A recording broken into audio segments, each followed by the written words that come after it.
It's my distinct pleasure to be able to welcome someone who for many, many years has been an inspiration to us all in terrorism studies and has been one of the pioneers in this field. So we'd like to welcome Professor Magnus Ranstorp to the Global Terrorism Research Center and to Monash University.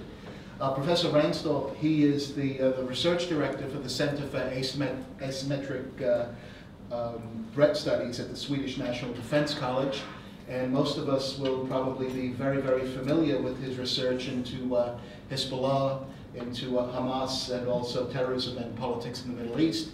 He's also done a great deal of work on countering radicalism and also understanding the radicalization process.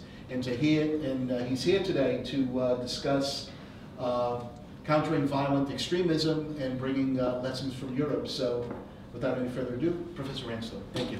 Well, thank you very much. Over generous introduction. I'm delighted to be here. I'm delighted to be in Australia. I'm delighted also to visit Monash, because I understand it's a center of excellence. Just come from the Victoria Police, and they were singing your praises, and I think it's quite a unique arrangement where you have that interlocking engagement on a number of different critical issues. I wish I would have discovered them earlier, because they probably would have informed me in terms of some of the work that I've been doing, and I certainly will take this opportunity to hope that we can have a continued dialogue on some of these different issues. I thought that I would just give you a really helicopter perspective, because there's so many different issues that is affecting us right now. I've had the privilege of following contours of terrorism for about 20 years, and not just Al-Qaeda related, Hizballah, Hamas, right wing, Northern Ireland, etc. So it's a huge challenge, and it's not just all about countering violent extremism in relation to Al-Qaeda. As we know, we never really expect things to occur the way we think they will occur. And we're coming up now for a year. Sweden was struck by its first, or Scandinavia was struck by its first suicide bomber. Timur Abdul Wahab al-Abdali came out of nowhere, having lived in the UK, and we narrowly missed a mass casualty event. It was a very serious event. And had there been casualties, then it could have had the potential to create polarization in society. And I think that is the key takeaway today when we think about prevention. Of course, the pursue arena is critical: intelligence-led policing, community policing, of course, with communities, but also to think through in terms of the counterterrorism strategy. One has to sort of have cohesiveness in relation to thinking about the day after, particularly an event. What do governments communicate? How do you create partnerships with communities? Because the overall aim, and I was privileged to be with Sir David Oman, the architect of the contest strategy, and in 2003 he announced a sort of, he never got any credit for it because it only became official in 2006, but he was really the architect of driving new structures and the way in which we address terrorism, but also creating a holistic view which have migrated from the contest strategy into Europe, and the Europeans have their own way of also organizing themselves, and that has created a huge number of initiatives, particularly the Eurojust, the European Arrest Warrant, the Situation Center, Europol's engagement, and sort of really creating those different architecture that is necessary to have. It was, and I was reminded when he was standing on stage that he said, the overall purpose of counterterrorism strategies are for citizens to walk about with confidence and freely, of not having to think. And it's a major task for governments to sort of think through that dimension. And I think too often we should focus on pursue, we focus on prevent and how best to do that, but we often do not think through the crisis management mechanisms. Now, in Norway, you know, the issue with Breivik, it came out of nowhere. Scandinavia has really been sort of almost a hotbed of activity lately. I think the lessons of what I've just said about messaging in the aftermath of an incident, but also equipping communities with those skill sets in thinking through how can we create partnerships is, I think, a really worthwhile thing to do. But the Norwegian incident, you know, highlighted the value of having those kind of messages.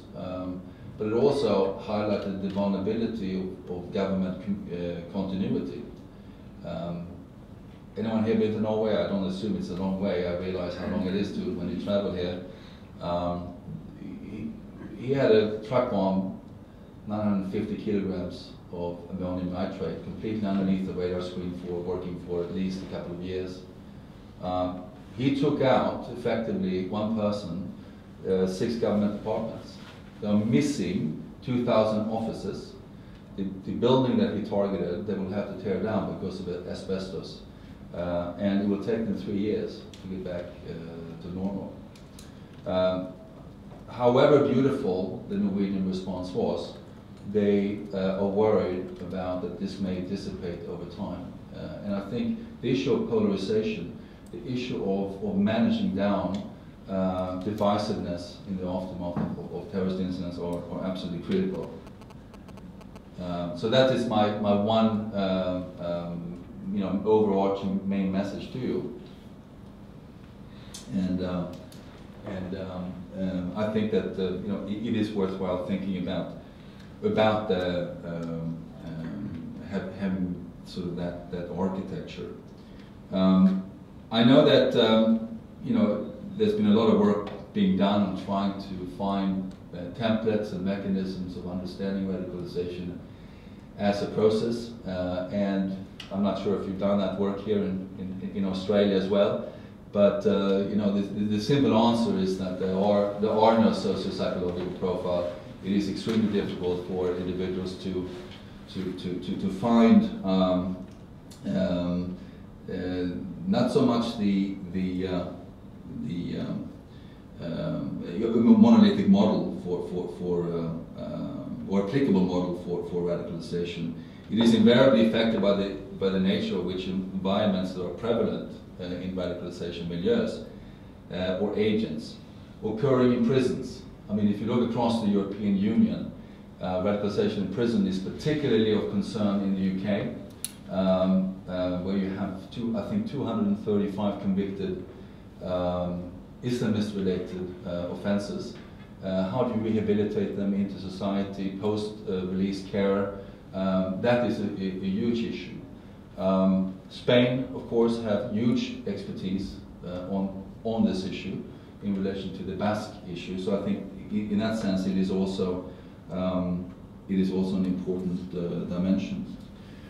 It also occurs, of course, everywhere, not so much in mosque environments, but in garage mosques, abroad, in terrorist training camps, or over the internet. And of course, additionally, charismatic leadership, so-called radicalization brokers, have been absolutely critical in channeling an individual towards a more extremist belief system and the willingness to use support or facilitate violence as a sort of means of change.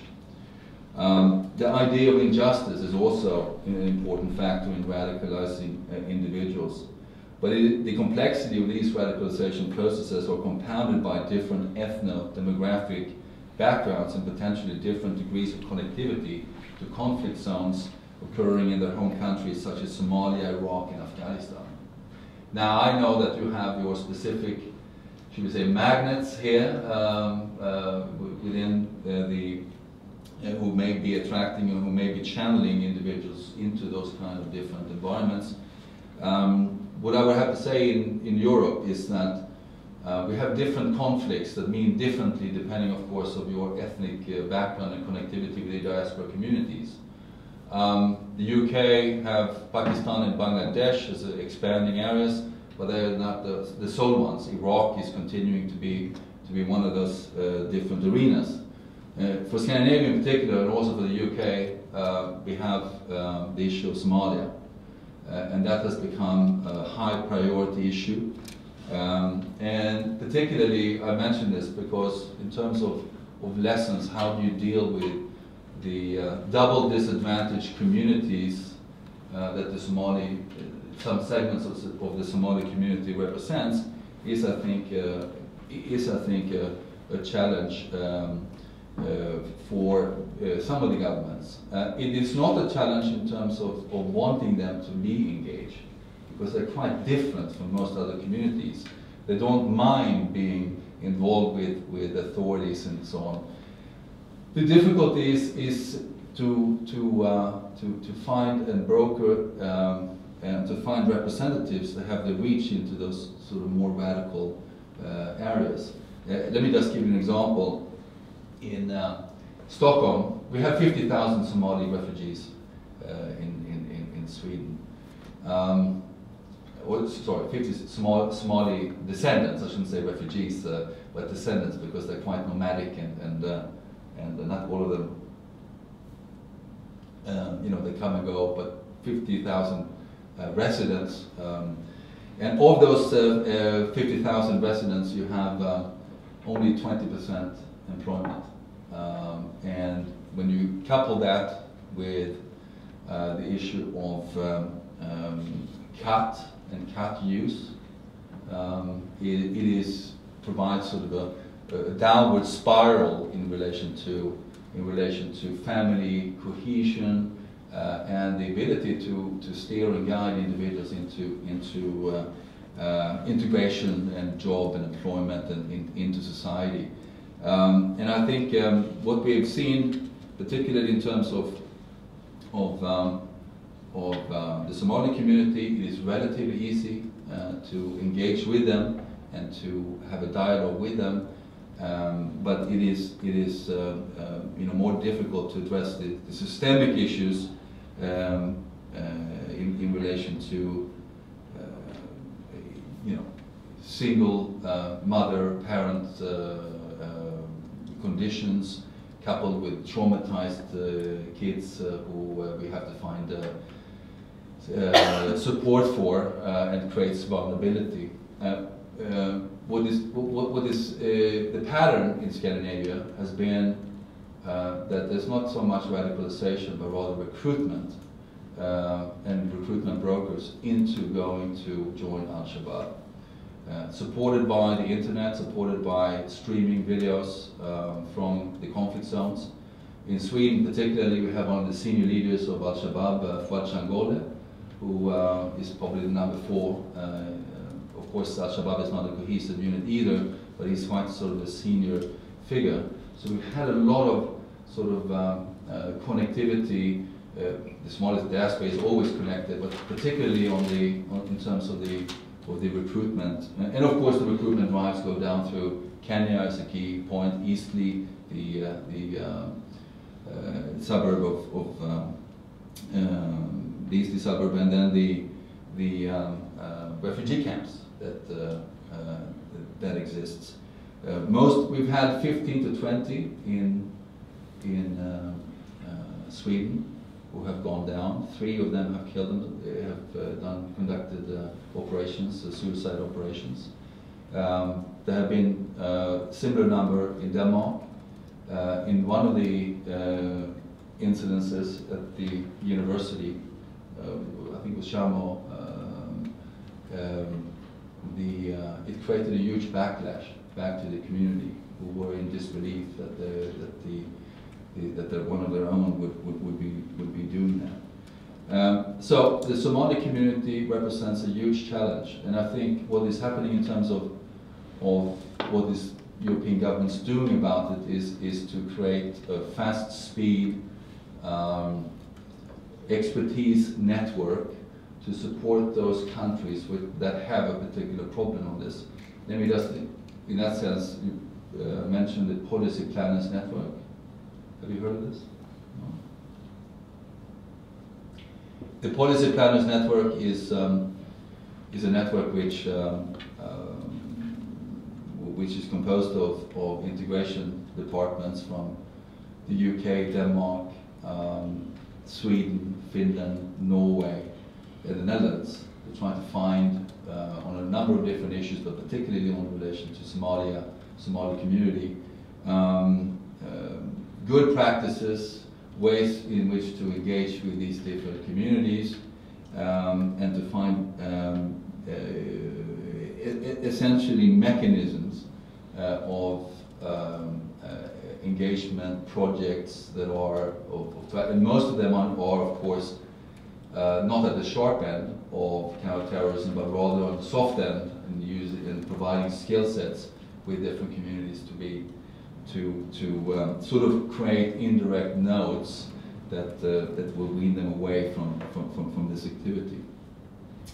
You're very probably familiar with the various efforts that have been done across the European Union. There's been a lot of work on this arena. I have myself been involved with the Radicalisation Awareness Network, which is the EU,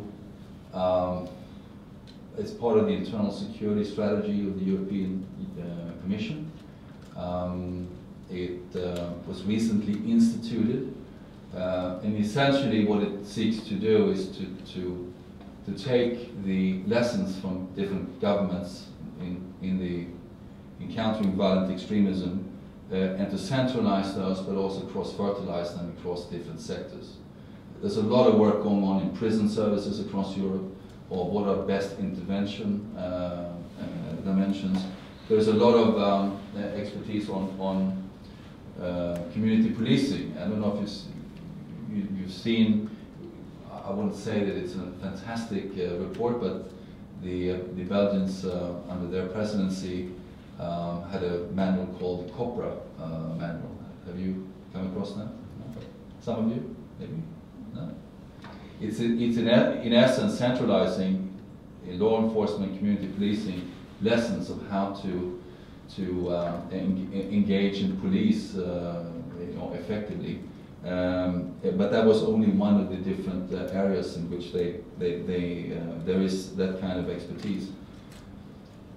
The Spaniards were tasked by the EU Counterterrorism Coordinator to provide expertise on religious training of religious individuals, essentially imam training, and they've been doing some work in this area, but they also have a specific expertise on prison de-radicalization. There's another project in Austria dealing with prison de-radicalization. And of course, when you look at one of the central components, even also for the Radicalisation Awareness Network, the internet. As you know, the Germans have been pushing Check the Web initiative, but the internet is a core component, and there are a lot of work also being done or trying to identify, and I think the Dutch government has a lead on this issue, of identifying counter-narrative themes to build a library of counter-narrative themes that may be useful for not only at the high-end strategic end, but also at the low community end, of how to engage and perhaps provide and equip individuals with the necessary with the necessary themes to challenge the narrative. Perhaps one of the most interesting initiatives also, as you know, the UK is in charge of strategic communications. RICU, you're familiar with all the advice that they are providing to and guidance on strategic communications. But Denmark has the lead on de-radicalization and disengagement, and there are significant work being done right now on train the trainers, of providing early intervention within the communities. Particularly, as you know, you have here in Victoria Police as well, I think, preventative talks. I think most community policing, most policing engagement is based on dialogue, but also at the sharp end preventative talks, and how do you best construct those different talks, I think is an essential ingredient. Above and beyond all of that, there are some principles, I think, that have come out from work on community-based approaches, and let me just mention 3 of those, so that we perhaps have a discussion about them, because I think that they always have to be contextually based, but there are some principles that have been learned on this. Denmark is one of the only countries that have an action plan against extremism that have not been scaled back. As you know, the Dutch confetti approach has meant that they've done a lot of work on communities, cities have done a lot of work, but also a lot of money has been wasted, and I think recognizingly so. They have to streamline the budgets during the current financial crisis and really sort of hone down and see what is working, what is not working within Holland. And I think it's an interesting example. The UK, of course, have reversed its prevent policy to some extent, of separating out the soft and the hard end of particularly the prevent agenda. But Denmark has an action plan that is built around 7, and they are due to report in 2013 in relation to what has worked, what has not worked. 3 principal lessons now on the community-based approaches. What have we learned? Well, the first is, and these are general, broad principles. They have to be properly embedded where communities are trusted and equal partners, and this has to be reflected in the structure of the different engagements, in terms of the funding, in terms of reporting, in terms of decision-making and accountability. And I think that we've done some work together with the Department of Homeland Security. It came out in the discussions with the participants that often governments talk about partnership but then hide behind complex structures. And in that sense, also language matters when establishing this trust, but also personal engagement on the ground is absolutely essential. Several EU projects such as RECORA, are you aware of RECORA? Yeah? No? It's a European Union project. I can send it through to you. It's interesting because it talks about, in essence, looking at countering violent extremism at the city level. That cities possess a lot of knowledge and expertise about engagement, and they have identified that, among other things, a lot of different advice and a lot of different projects that they are sharing between a core number of different cities across Europe, involving Rotterdam, Amsterdam, I think Birmingham, Copenhagen, and other places. They've identified that terminology matters when framing the intervention for frontline workers. Even among agencies, you have to get that terminology right, because you may be talking about different things, and it may have cascading effects. It is more important to rather than spotting individuals, it's more constructive to talk about youth vulnerabilities and care-based interventions. And similarly, it's useful to avoid stigmatization of particular ethnic or religious communities, as extremism covers a spectrum of different ideologies and different motivations. I think the second issue is that there needs to be a clear and common directive and goal for policies. You have to have an overarching framework, not only in terms of counterterrorism strategy, but also in terms of the community-based approaches. There have to be corresponding action plans to be developed in conjunction with local partners in development feedback, and also that policy resources are effectively targeted.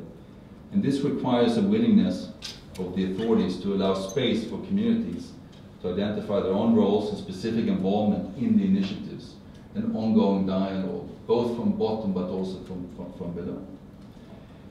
It's important to have measured, calibrated approaches and multi-agency partnerships in delivering effective and coordinated responses. This sort of two-way communication is absolutely sort of essential. The third issue, I think, that one has to sort of discover is that local authorities has the capacity to do this work to ensure that knowledge is generated and retained at the local level. And this requires in-depth knowledge and engagement that ensures a cascading effect of capacity building among trainers, frontline staff, and mentors. Mentorship has been an essential part in creating, should we say, interlocutors who may confront and who may be role models in this work. How do you find these individuals? The quality of the individual is absolutely essential. I think some of our Dutch colleagues were saying to us that it's difficult to find some of these individuals and to retain them and to engage them. The tendency had been sometimes to try to force them to do everything, project management, rather than they should be out in the streets and being engaging. I discovered this. I mean, you know that the UK, of course, have their Muslim contact unit. I mean, I know Abid Raya. You know who he is. He's one of the sort of Muslim contact unit senior representatives. He's a Sufi. He says himself when he starts the lectures, I look like Bin Laden, and he has a huge long beard, and he has to navigate between the communities in South London, as well as being a detective at New Scotland Yard for 35 years. Now, in the UK, I know there's a controversy in the UK whether it's a good thing or bad thing and how you do this, but they couldn't find another person with his credibility, with his stature. So finding and retaining those gems of individuals is absolutely sort of critical. As with all, and one of the problems I think that some have discovered is that one engages in trying to build capacity among trainers and frontline staff by hiring in expertise from the outside, who then disappear, and the knowledge disappears with that. As with all work with vulnerable and hard to reach individuals, it's also those with pre-existing relationships and credibility within the communities that are able to reach those individuals of concern. And then, of course, you have the important issue about how do you evaluate, how do you know that these programs work. There has been some work done on this issue, particularly by the Institute for Strategic Dialogue, which incorporates the Policy Planners Network. I guess the advice in its early days yet is that there should be a three-tiered approach to evaluation: individual project monitoring, thematic knowledge transfer, and then area-based impact assessments. And I think that having a three-tiered approach is one way of going about sort of seeing what kind of results that can be achieved on these different issues. I think the issue of the Radicalisation Awareness Network and where this is going, it's in its embryonic stage. But I would recommend that Monash and others would engage in a dialogue with the Secretariat, because they're also looking at expertise outside, and particularly all the hard work that you've done on the community policing front, to be able to see what lessons can be learned from here, because the European Union have explicitly said that we have to look not only at the internal dimensions but also the external dimensions in terms of sewing together that part of expertise. The Secretariat is about to be established, and they are looking at doing a number of different projects. I can provide you with them. Internet is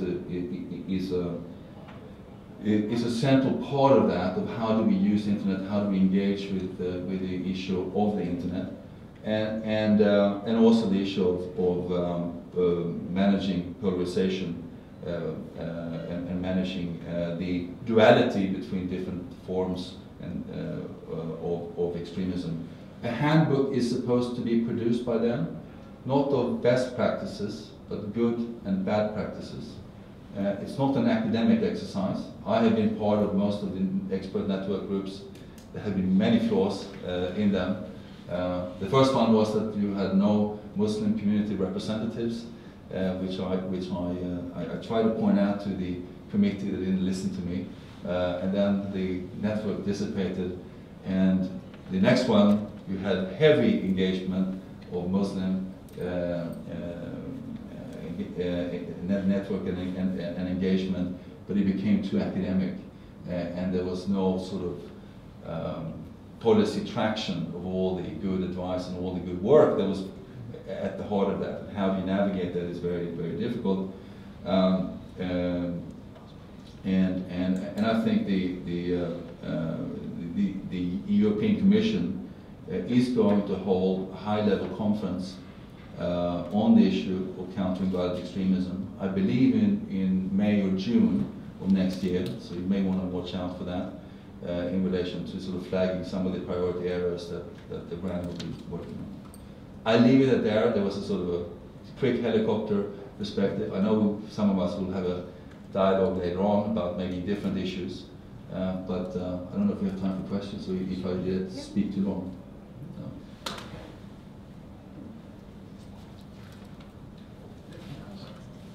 Thank you for your presentation. One thing you mentioned was the importance of an overriding or overarching framework. And in the Victorian context, very much our overarching framework has been maintaining a commitment to multiculturalism as really the basis of a socially inclusive society to then hopefully prevent processes of radicalisation occurring. So obviously in Europe, multiculturalism has come under, increasing attack. So what do you feel is the overarching framework in that sense in the European context, or what are the tensions within that debate?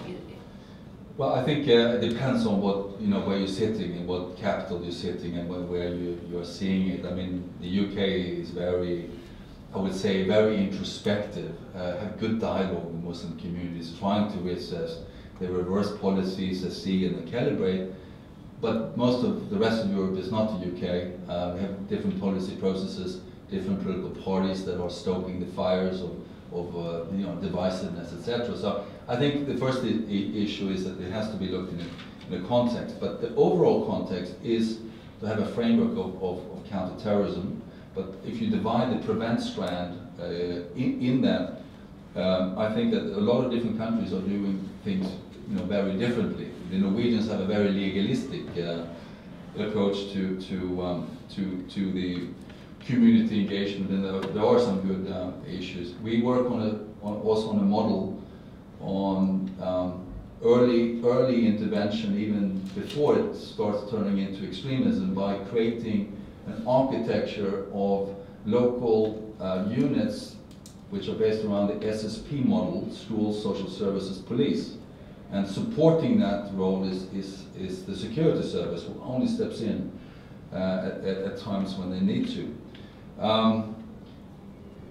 So I think that these policy initiatives, and not all countries have these different strategies.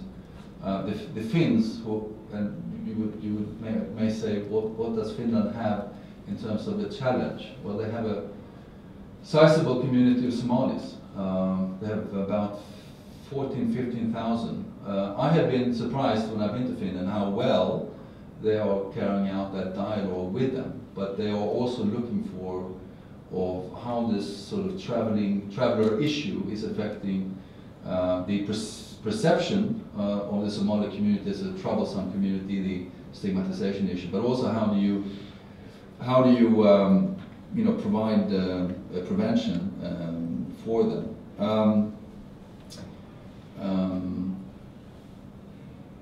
The issue of divisive issues, the cartoon issue, has been massively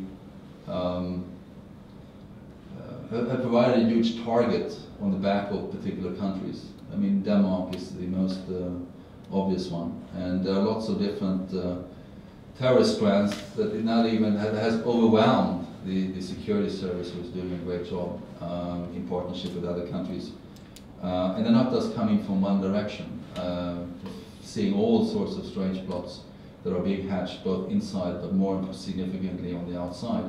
And what we also seen a trend towards loners, no significant operational guidance. My favorite example I sometimes use was an issue with Lars Dukayev. I don't know if you've seen that case. You should take a look at it. Someone here speaks, which illustrates that there are limits and the difficulty for the security and law enforcement community to get it right. Lars Dukayev, he was a Chechen individual who lived in Belgium, who traveled under the radar screen to Denmark to do a parcel bomb with locally acquired equipment. He was putting together his TATP, trying to stabilize it. It blew up, and he was taken to hospital. He was arrested and taken to hospital, and the authorities could not identify him. He had no ID, he had no credit cards, but it was more complicated because he also had a prosthetic limb. Coming from Chechnya, he had been injured. He had filed off the serial number. And the collective, PET, CIA, BND, MI6, everyone could not identify who this individual was. So they publicized his picture in the paper with all the clothing. It was quite unusual that you would do that. And then actually, a week later, a tabloid journalist had identified that he was a boxer. So they looked at his nose and looked at his ears, and they began calling boxing clubs in Europe, and finally located the individual. To this day, they don't know whether he was part of a bigger plot or whether he was part of or whether he was a lone wolf. And I think there are some tremendous challenges given globalization, given all the things that you know of what essentially Breivik did, was taking the best of giving advice, but we all know that this is out there. So I think the cartoon issue is very difficult. This is also, I think, one of the reasons for the suicide bombing in Stockholm, but also the Madrid effect is having a ripple effect in trying to change policies vis-a-vis Afghanistan.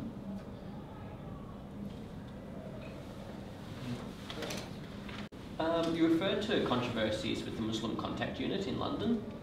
I was wondering what your view was of the effectiveness of their efforts to partner with Salafi Islams and various controversial figures to counter radicalisation. Yeah, I'm going to be very brief on this one because I simply don't know, because I have not taken part in the discussions and see exactly the contours. But I know that there are controversies with that program, in the scale and scope of that program.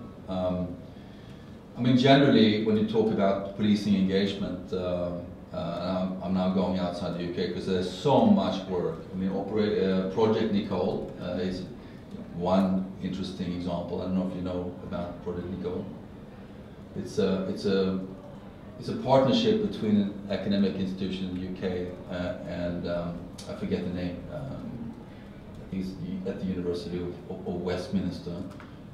But also the police districts. And I think every week they do a storyboard exercise with the communities to really sort of put in place scenarios. I mean, in essence, they say, look, this is how difficult our work is. And they put them through scenarios of what would you do as a community leader if you had our roles. To sort of desensitize or provide sort of a greater understanding of the complexities that the law enforcement community are doing. Most of the governments, I can only perhaps speak from the Scandinavian sense, have very good liaison with the Muslim community. The Danish Muslim community is very helpful, the community leaders. Having dialogue as a barometer of how the Muslim communities are feeling, around certain issues. Media training has been part of that. There are also drawbacks to media training because then they become so good at media performances, and it creates all sorts of other issues, which was the case, I think, from Norway, where they have did some work on that issue, and they experienced somewhat of a drawback that they became challenging politically. But I guess that's not a real problem. But I think that one has to calibrate those different issues in order to balance the overall agenda. Thank you. What is your own view about the? I think they've largely been effective, is the impression I can get, because no one sort of disputes that they did effectively reduce the influence of the guy in the book of her hand, Abu Hamza, Abdullah al-Faisal, and everything like that. And a lot of claims were made that the people they were working with were sort of just as bad, because one was a former Hamas member, a few were former Muslim Brotherhood members and such. But largely those particular mosques, like Finsbury Park Mosque and such, haven't been associated with actual terrorist events for a few years now. And it's a lot more scattered into sort of garage mosques, as you were saying, and such. So I think while they are very controversial and often do work with people who express liberal views, in terms of countering terrorism, they seem to be effective to me. Yeah, I think I wanted to raise one issue that I didn't mention earlier, and what we found really interesting. The issue of social connectivity. The Swedish Security Service did a report about the nature of the. I'm going in a completely different direction, but I just want to mention this. They provided a report that is now the backbone of the national strategy against extremism, that's not focusing in on one particular group. And in fact, in most of the strategies, you don't mention the issue of Muslim or Islam, or etc. It is very broad-based. But they did a report, and they found that of the 200 individuals that were of concern, 80% were socially connected. But they were also connected in very strange ways, because we would have mixing and matching of conflict zones. And my most prominent example is Mohammed Mumo was the number 3 in under Abu Mazar al-Zarqawi, while he was in charge of Al-Qaeda and the Islamic, Al-Qaeda in Iraq, that later became ISI. He resided together with a point person that Ilyas Kashmiri, Ilyas Kashmiri, Huji, now late Ilyas Kashmiri, hopefully, he provided David Headley when he was going for the Jyllands-Posten with a point person in UK, but also in Stockholm, and person. So they were both having the same address. So you hear, the only commonality was that they were both Moroccans, but they united 2 different conflict zones. We've had many different terrorism cases where you have Al-Shabaab supporters, as well as with other individuals, and it's just a reflection, I guess, on the microcosm of the communities, but it can create a lot of different interesting effects in relation to the continuity. And that leads me to the last point, and I think you've seen this in Australia. I'm a student of what is happening here, trying to learn to see what are the contours, what are the lessons here, and from what I understand, particularly women have had a prominent role as magnets, perhaps, of uniting and drawing together individuals. People who, and what you see in other places across Europe, but particularly in Scandinavia, is that wives or widows of prominent individuals, through their family members, are becoming magnets and becoming active and becoming involved. So it's a generational thing as well. And women have support roles. That, of course, is one area that's difficult to write on. It's deeply in the intelligence dimension. There are very few women that ever are convicted. The only one I can think of really in Europe is Malik Al-Arud, who was the wife of the person who killed Massoud 2 days before 9/11. She was convicted recently in Belgium for recruiting French and Belgian individuals. So I think those are smaller issues, but also make the counterterrorism environment so complex and so difficult. It was something you said almost in passing, so sorry to be zeroing in on something you may have not have even intended it this way, but you said something to the effect of counterterrorism is about people walking around feeling safe. the next state, I think was more or less the metaphor. Well, the counter-terrorism strategy. Strategies, yes, certainly. So my question was, it's complex on one level, but to simplify it down, just how difficult is that? And I suppose from an Australian context, there's been so many things that have occurred under the label of counter-terrorism that you could argue have made people feel exactly the opposite. You know, more visible security, more restrictive laws and legislation, and obviously things like the media and inflammatory politicians. In a practical sense, just how difficult is it to realise those kinds of goals, or are they more aspirational, sitting alongside the more pragmatic approaches to counter-terrorism that you would engage with? Well, I'm not familiar in terms of the media debate, and I can probably guess that there have been some media attention that has been extremely, inflammatory if one goes with what is happening in the UK. I mean, I think particularly stigmatizing community, lifting up the different issues, or of course creating ripple effects in this difficulty. It has created a huge industry as well, and that is seen in different countries. I mean, I've reviewed it just over the years, the Department of Homeland Security and all the local state bidding, and I've seen sort of really strange projects. I mean, do they really need X amount of million of dollars in security? And I think protective security, border security, yes, I mean that is essential, but it has to be done in a fashion that is proportionate but also sensitive. I mean, I was on one of the first flights back to the United States. Only time I ever felt anti-American was when I encountered the border guards and the way in which they were trying to get a handle on some of those difficult issues. So, you have to balance, do it proportionately. And I think from what I sense here is that the CVE issue is relatively low key. And I think it is essential, but you have to find a formula for community buy-in. Without I was struck.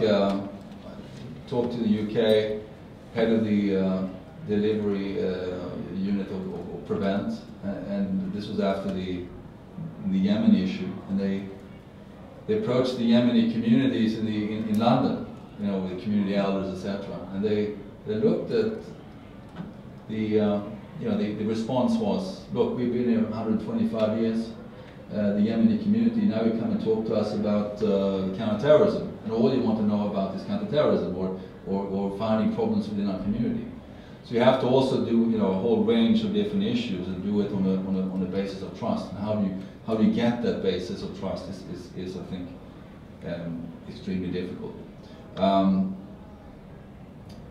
mean, I see myself sometimes as, people probably perceive me from sometimes Muslim communities as probably, within the security realm, but I consciously, because I believe in it, develop a relationship with individuals that I know are sensitive and vulnerable communities. I know that I was 2 years ago in Indonesia and learned about the Indonesian approach of marginalizing extremism from within. It yielded the fact that Mustafa Bisri, the vice chairman of Nadatul Ulama, came to Europe, and we used that opportunity to invite him in at the Swedish National Defense College and also in other arenas in Denmark, to be a beacon, to talk about Islam, to educate the public about what is the humanitarian face of Islam. And I think those are very important, and I think it's important also to neutralize the fear. And I think here, if you work in counterterrorism, one also has to be as public voices, as experts sometimes commenting on it. I think one has to be true to one's vocation and be critical of government policies, etc.